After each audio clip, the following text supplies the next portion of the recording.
It's mine.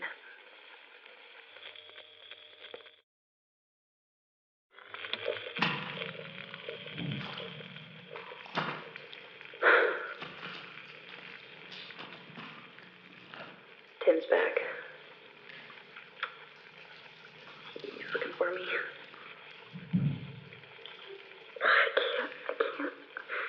I can't be around him right now. This isn't right. June's favorite song was By the Light of the Silvery Moon. Tim knew that. He knew that, so why?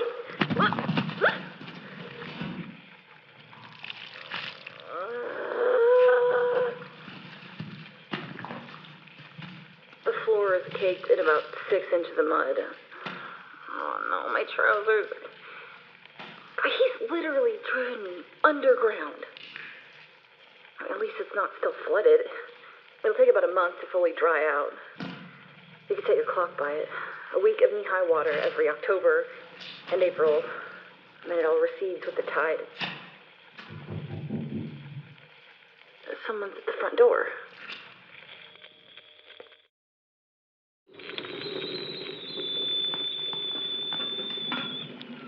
Mr. Holden's gone missing. Oh, God, I wish I hadn't packed that damn whiskey. This tea could really use a splash. Very liberal splash. Okay. Take a breath, Lenora.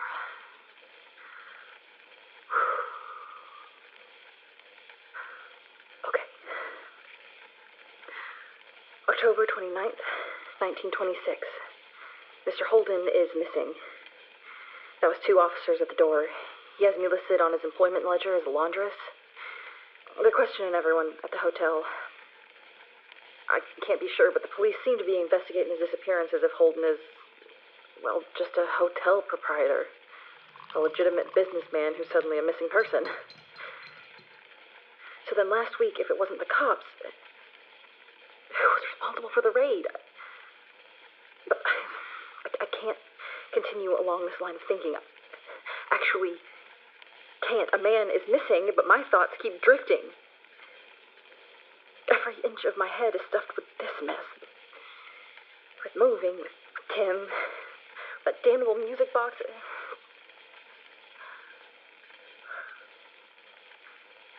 Tim's been quiet for the better part of an hour now.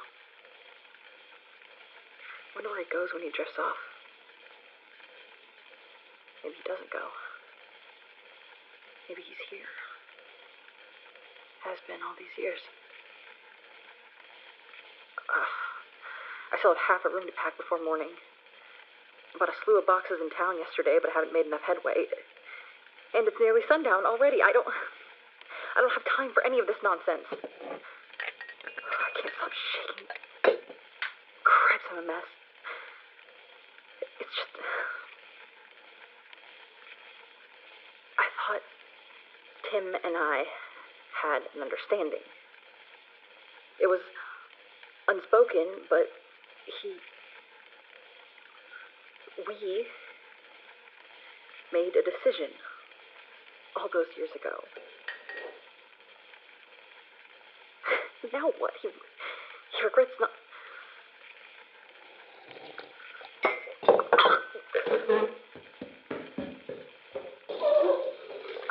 What?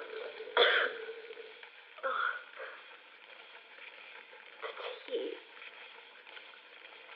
It's salt water. Salt water.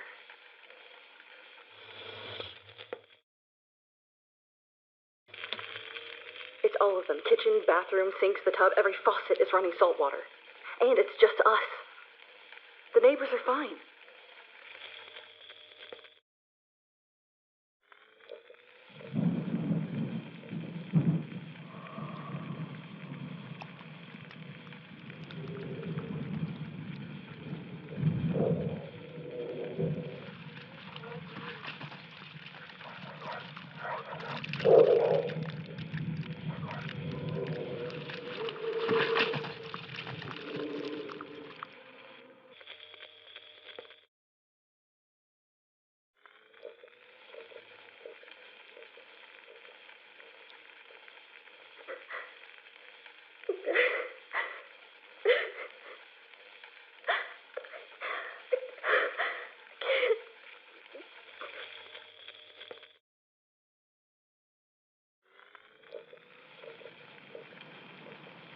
October 29th.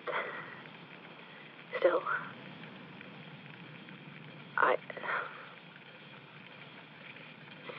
Tim.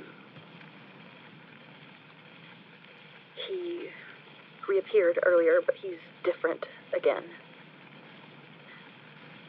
He's a corpse.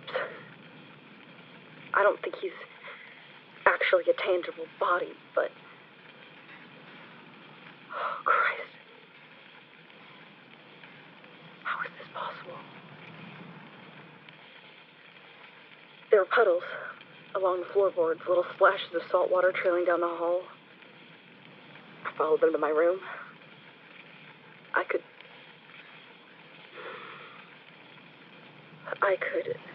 smell him before I saw him. Taste him. The rot. I could feel it creep in through my nose, coat my tongue. Tim was sort of collapsed against the far wall. There are parts of him that are more skeleton than flesh, but what is there is hanging off him, dripping and bloated, so he's been eroding in a pool of water. He's completely missing the lower half of his jaw. It's just gone. He barely moved. He's weak.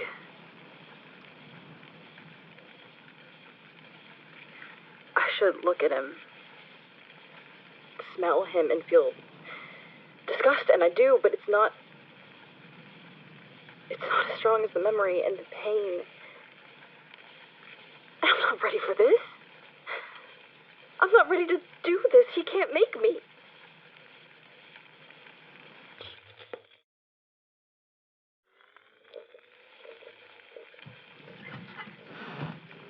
Past midnight, so it's October 30th, 1926. I'm recording from my room. I'm not going to spend my last night displaced. I can't hide from Tim. He's in June's bedroom, throwing a fit. Let him. I want one last night here in my bed. And you know what?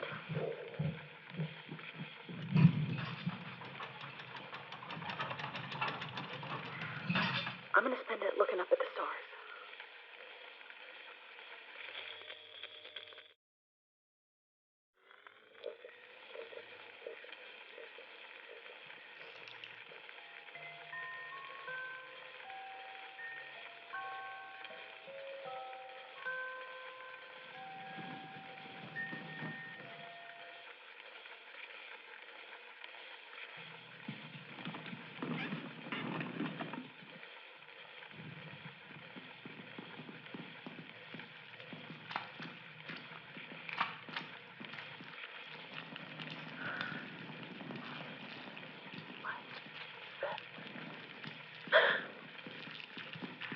No.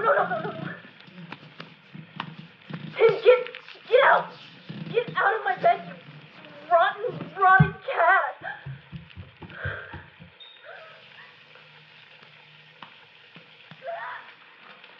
I can still feel it. I can't breathe. What do I feel them? I can still feel them.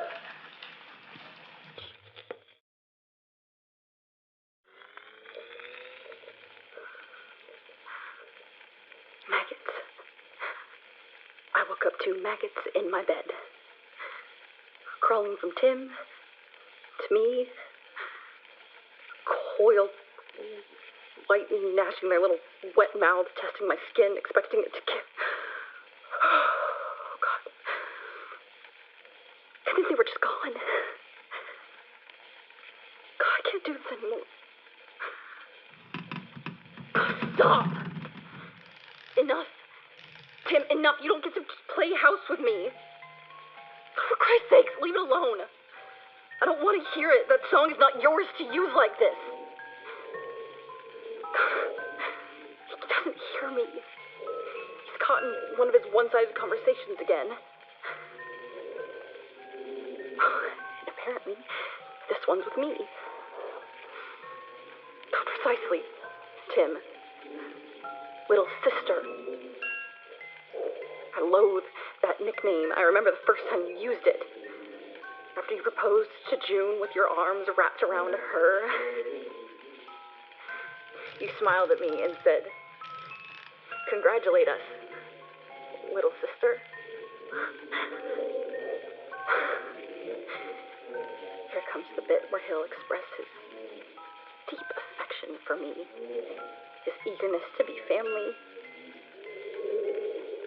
Let's say goodnight. Step away with June.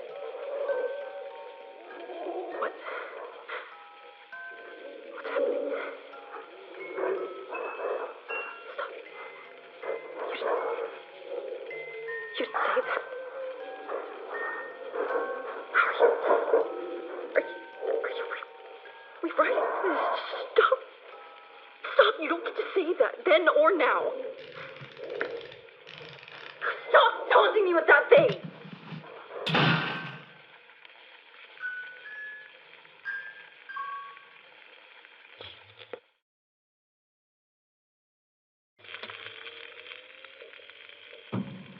I've been fine for so long. Maybe not fine, but surviving. That's enough. Just then, Tim, I'm glad the recording can't pick him up. I don't want to hear those words again. That's not what he said back then, the night of their proposal. It's like he was changing his own memory. Or maybe rectifying a regret.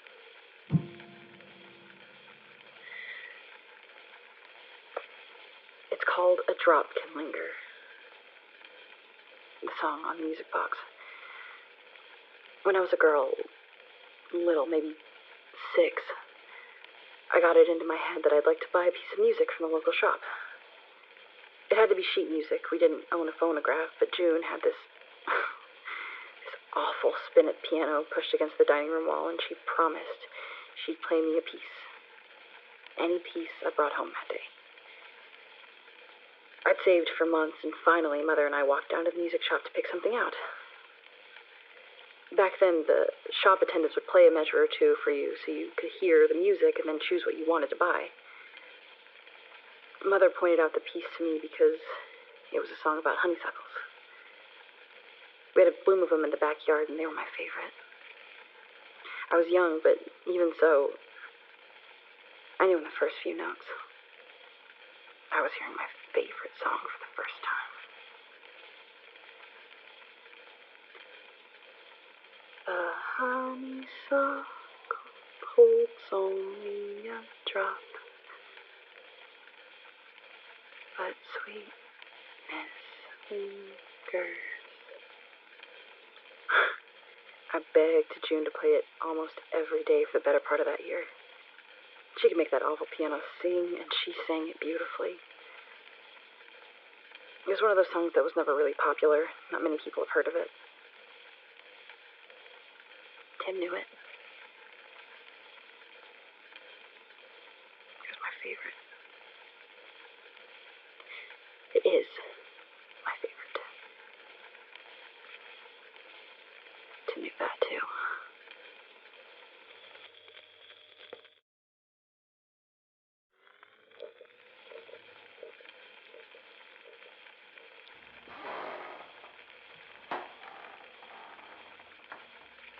Oh, Christ, listen.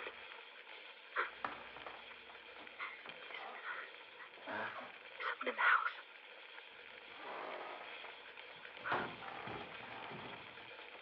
June?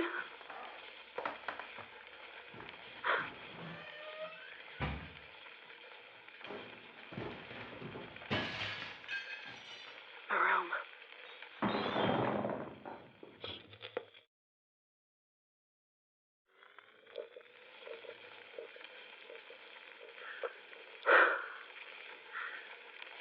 October 30th, 1926.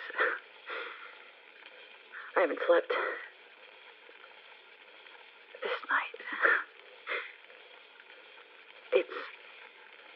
never ending. It's almost dawn now. Everything's everywhere. I got to my room and my boxes, they've been ripped open. My books, linens, my hooch, the bottles have been smashed. I don't understand. I thought someone was in the house, but it doesn't look like anything's missing. The back door is still shut. Is this Tim trying to keep me here? I am so sick of this, Tim. Leaving will be a reprieve now. You didn't choose me in life. You don't get to in death. I'll speak of the devil, and the devil shall appear. Leave it be, Tim. He's trying to gather up the pieces of the music box. What is it with this thing? The more off loop he gets, he's struggling to even pick the thing up. Tim's getting weaker. Tim, stop. It's over. It's done. The thing shouldn't have run in the first place. You ruined your watch. Here. I'm returning this gear to where it belongs. There. Let's see you play the damn thing without this. It's no use. You have no say, Tim. Tim, you can't fix it.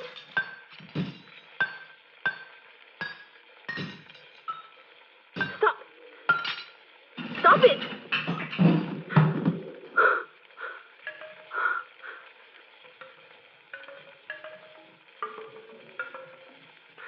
The wind chimes. God, please stop. Why are you doing this to me? You can't change anything. Fine. If you insist on a tantrum, I won't leave you with anything left to touch. You have no agency without your things. You can't torture me, can't torture June without your precious possessions. You'll have nothing left to touch. I'll burn it all. Burn your tool chest.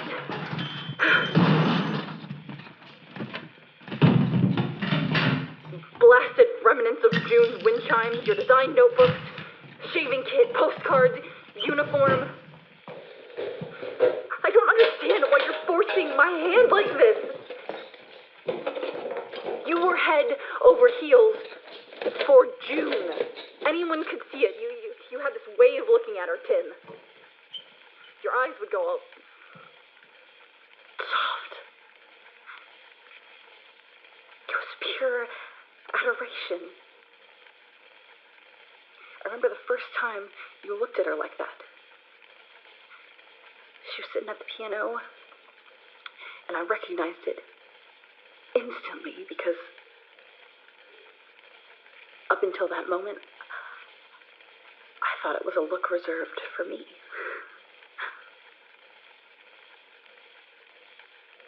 It used to make my belly quiver whenever I caught you looking at me like that. I thought it was something that was just mine.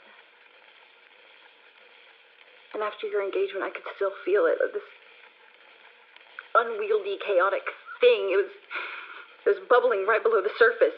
A hollow longing. And I'd watch you, hawk-eyed and dreading and hopeful, for a hint that you felt it too. I convinced myself you did. That you, or we, it felt like, without words, we made a decision together. That those feelings, those needs, that desperation was to stay where it was. Locked away. To rot. So what's all this then? Is this why you're here? You changed your mind? I lived for years turning the other way when you kissed her. I left dinners early to escape your smiles, your good nights.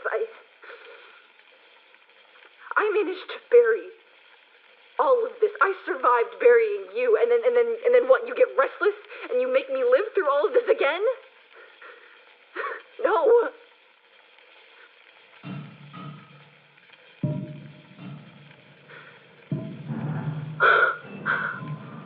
The pipes. Christ, he's playing the house. Of course, there's nothing that she didn't touch to restore it. As long as this house stands, Tim has a voice.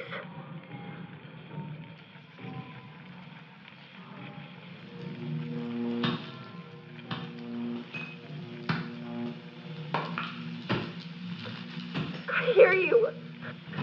I hear you! I hear you.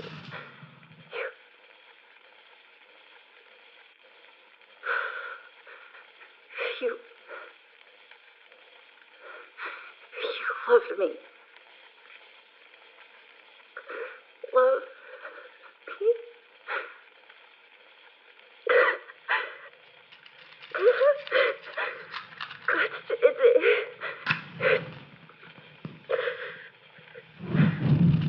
It's too late, Tim.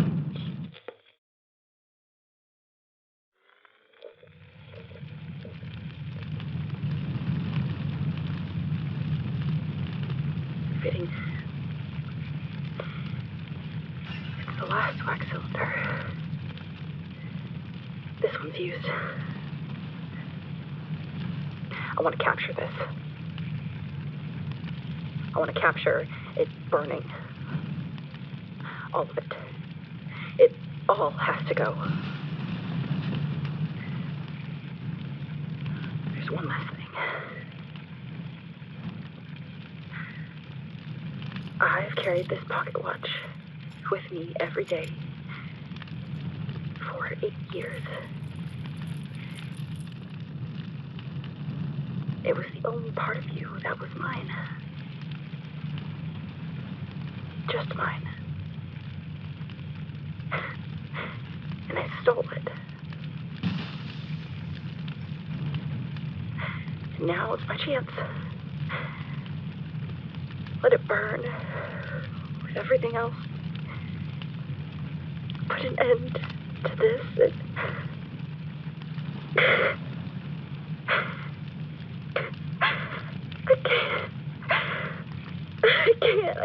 I can't do it, Tim. I could never really let you go. I never let myself grieve.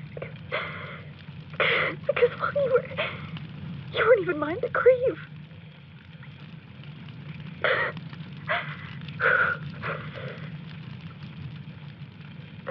I love you.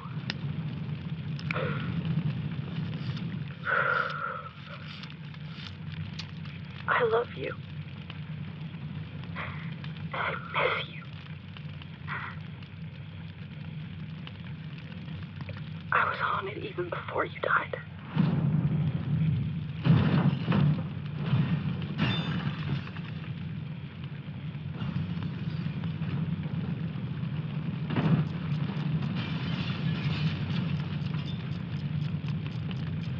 Lenora.